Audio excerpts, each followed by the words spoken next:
people ask, where do you get your ideas? Right here. All this is my magician's toy shop. I'm Ray Bradbury. And this is...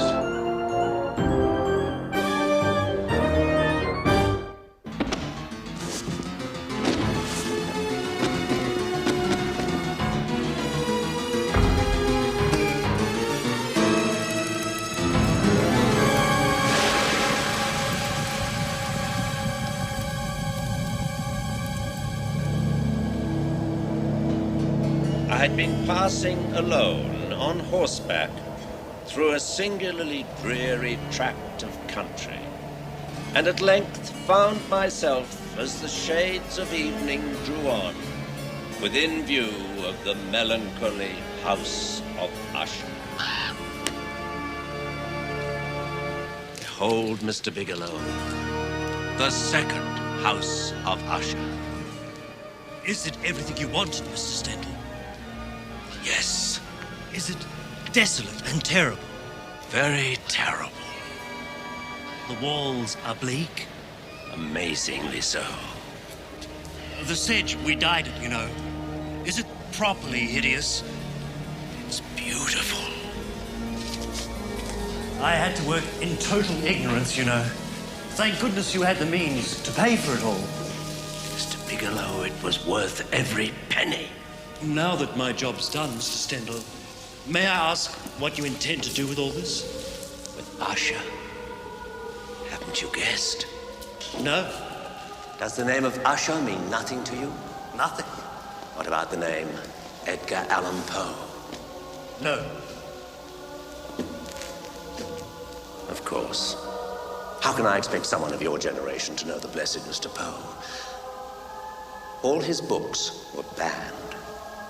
And then burned in the Great Fire 20 years ago. Oh, one of those. Yes, one of those, Mr. Bigelow, along with Hawthorne, Steinbeck, Vonnegut, and all the tales of fantasy and horror in the future, all burned heartlessly. They passed a law. Oh, it started innocently enough, with one group or another. Political bias, religious prejudice, union pressures. There's always a minority afraid of something. And a great majority afraid of the past, afraid of the future, afraid of themselves. I see. The curse of the senses, Bigelow. With a screw tightened here, and a bolt fastened there, and a pull and a push.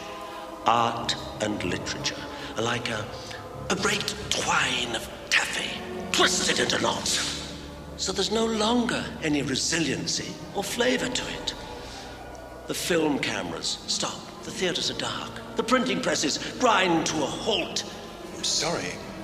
I don't know what you're talking about. But from what I hear, the burning was a good thing. Get out! Leave me alone, you idiot!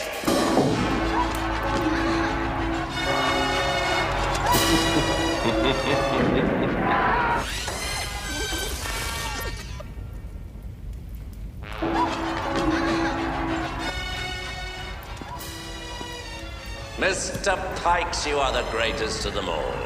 The man of 1,000 faces. Cheney, Karloff, Lugosi. What were they in comparison to you? Journeyman, Mr. Stendhal. Mere plodders after truth. You must have suffered the night they took your film. No more than you did the night you watched them burn your library. Yeah.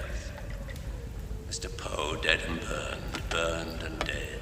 Dickens with his Scrooge, with his Christmas ghosts, and Stevenson with his treasure islands, buried and dead.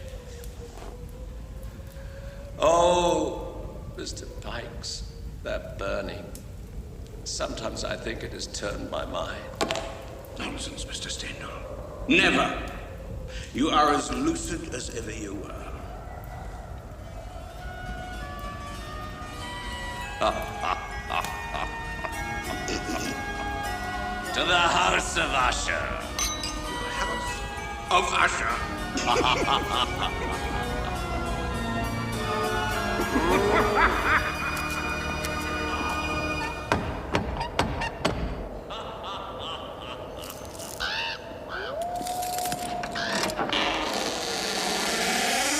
Yes?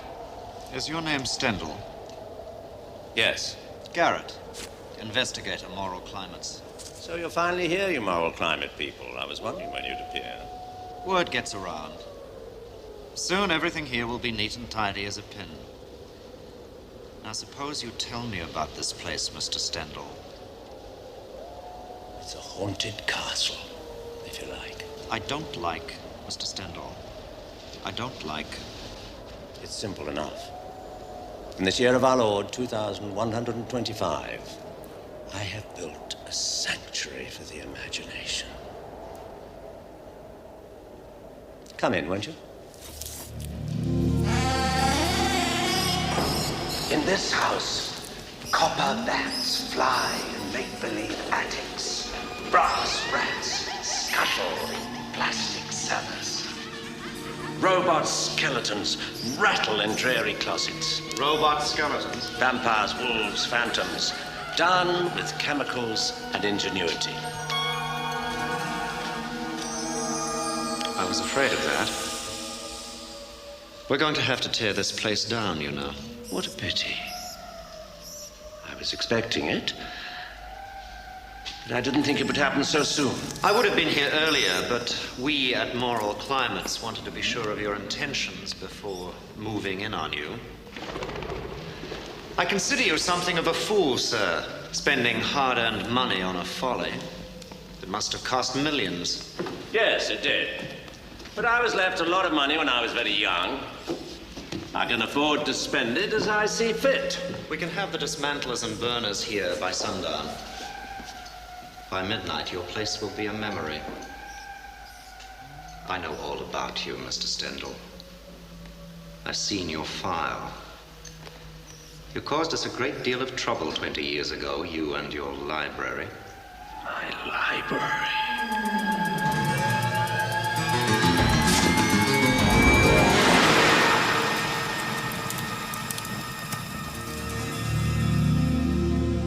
You must put in a full report, Mr. Garrett, mustn't you?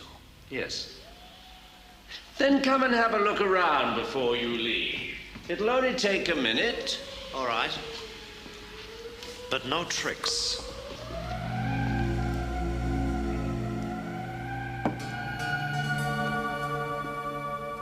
I was wondering.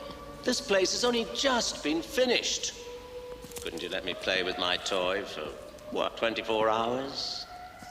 Out of the question, Mr. Stendhal. You know the law.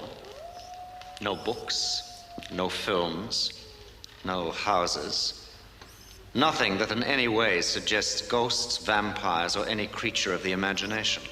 For 24 hours. What harm can it do?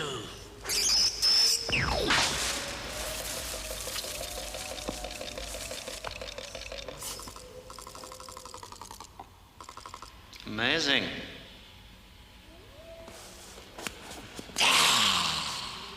Just a robot, Mr. Garrett. Just a robot. Deplorable. Exactly the sort of thing we mean. I'll allow you to burn her personally. I'm glad you've decided not to oppose us, Mr. Stendhal. No! It's enough to know that I created this place. To be able to say that I did it. I nurtured a medieval Gothic atmosphere in this modern, sterile world. I must say I have a certain reluctant admiration for your genius, Mr. Stendhal. Thank you, Mr. Garrett. But why, Mr. Stendhal? Why all this? What possessed you? Bureaucracy, Mr. Garrett. But I haven't time to explain. Now.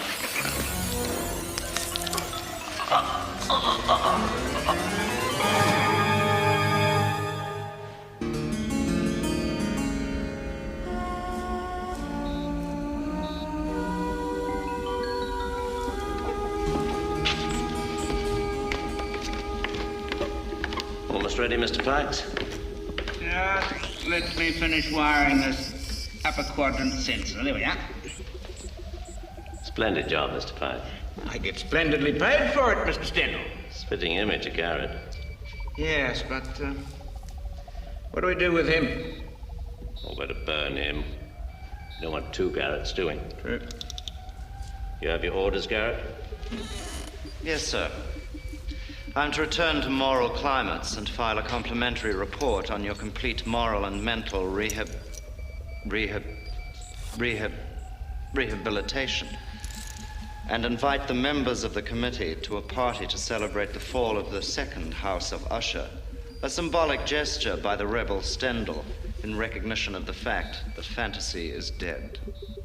Splendid, Garrett. Off you go.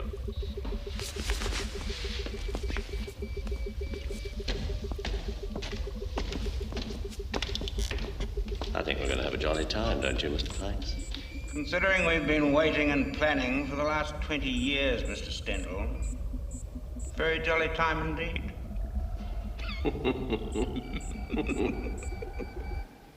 Our records clearly show that Stendhal has opposed and defied the edicts of this committee for the past 20 years. However, today I am happy to report that he has seen the error of his ways. I therefore heartily endorse his invitation to members of this committee to attend the fall of the second House of Usher.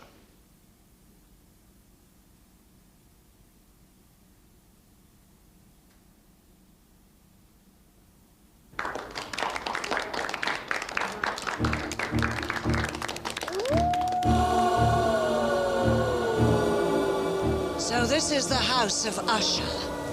Byzantine. It deserves to be destroyed. Welcome, Miss Pope, Miss Blunt, Dr. Stephens. Welcome to the House of Usher.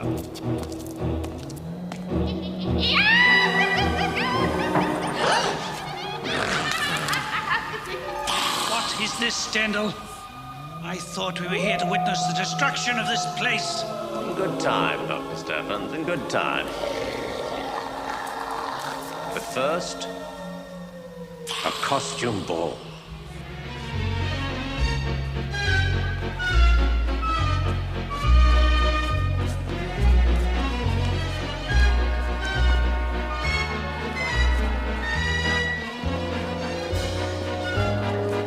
I don't know if we should participate. It verges on blasphemy. Nonsense, Miss Blunt. Enjoy yourself. Tomorrow, Usher will be a ruin, a memory. You're here in the line of duty. Off you go and change.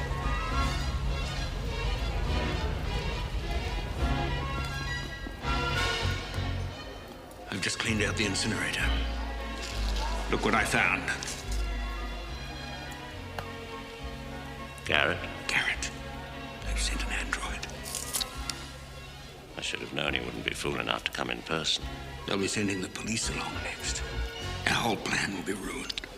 Maybe not, Mr. Pikes. Garrett sent us an android. We sent one back to him. Unless he looks very closely, he won't notice the switch. Of course, you're right. That android was perfect. Next time he'll come himself, because he thinks it's safe. Mr. Stendhal, you have a genius for seeing the obvious. That'll be him now. Mr. Garrett, welcome back. You're mistaken, Mr. Stendhal. I've never been here before. I sent my android to do the preliminary interview. An excellent likeness. But somewhat more lenient in his reports than I would have been, I'm afraid, Mr. Stendhal. Fortunately, I took the precaution of summoning the dismantlers tonight. They'll be here in an hour. Enough time for a splendid party. Some wine, Mr. Garrett. No, thank you. Mr. Stendhal, what exactly is going on here? Murder. Murder? Murder most foul.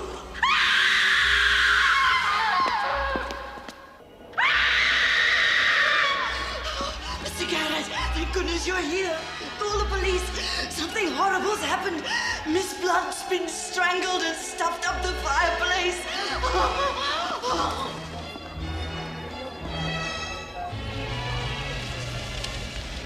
Stendhal, what is the meaning of this? It's horrid, but quite clever.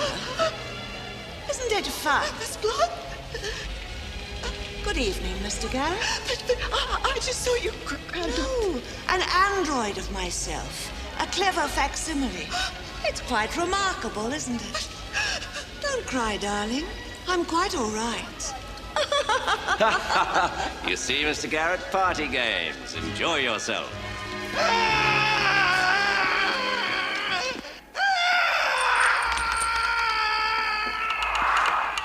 One of Mr. Poe's finest flights of the imagination, Mr. Garrett.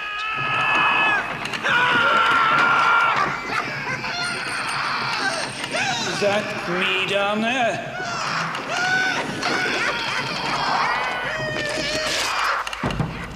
How realistic. Drink, Mr. Garrett. Thank you.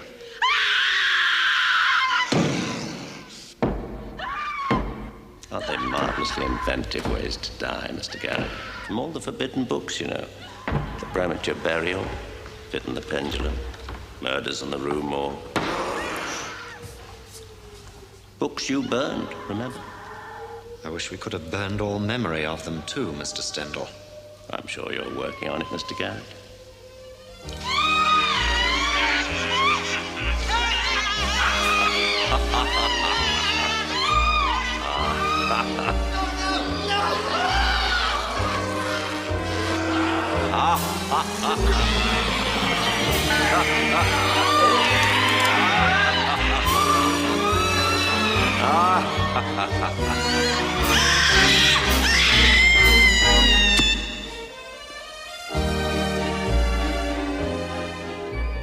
Do you want to see what we've got planned for you? You're nasty. Why not? We'll be blowing the whole place up in a moment anyway. Come along, then. What do you want to show me down here? Yourself being killed. A duplicate? Yes, and something else. And what precisely would that be, Mr. Stendhal? This. More wine.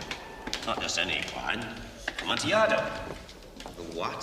Mr. Poe's book, The Cask of Amontillado. Montressor takes Fortunato, who's just insulted him, down to a cellar like this and offers him this very wine. Really? Of course, you recognize this. Should I? And this. It's a trowel, Stendhal. I'm not an idiot. Of course not.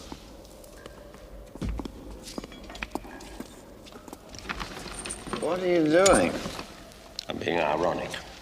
Never interrupt a man when he's being ironic. It's not polite. There. You've locked me in chains. So I have. What are you going to do? Leave you here. You're joking. It's a good joke. What about my duplicate? When do we get to see him killed? There isn't a duplicate. What about the others? The others are dead. The ones you saw killed were the real people. But the duplicates stood by and watched. Now you're supposed to say, for the love of God, Montresor. And I say, yes, for the love of God. Won't you say it? Go on, say it. Say it. Say it. Say it. Let me out of here.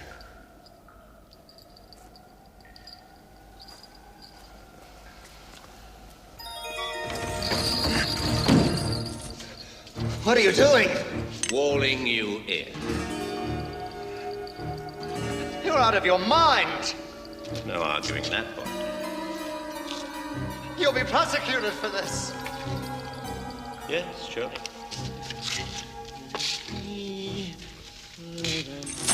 No! That's good, Garrett. Yes, a little more thrashing. We need to have a good show. Oh, Garrett, do you know why I've done this to you? Because you banned and burned books without even reading. You listened to other people's advice as to whether they were harmful. Now, if you'd read Mr. Poe's books, you would have realized what I was going to do when I brought you down here. Ignorance is fatal, Mr. Garrett.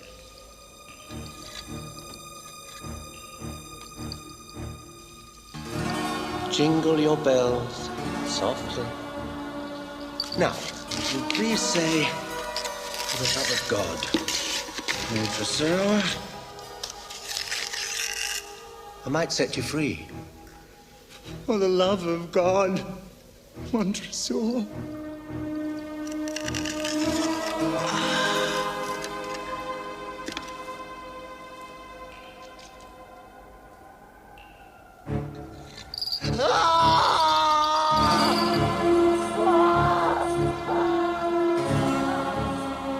Requiescat in pace, dear friend.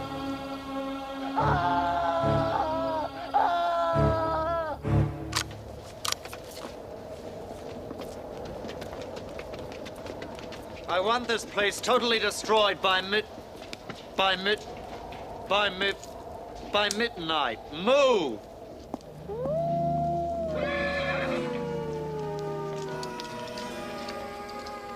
My brain reeled as I saw the mighty walls rushing asunder. There was a long, tumultuous shouting sound, like the voice of 1,000 waters, and the deep and dark town closed sullenly and silently over the house of Usher.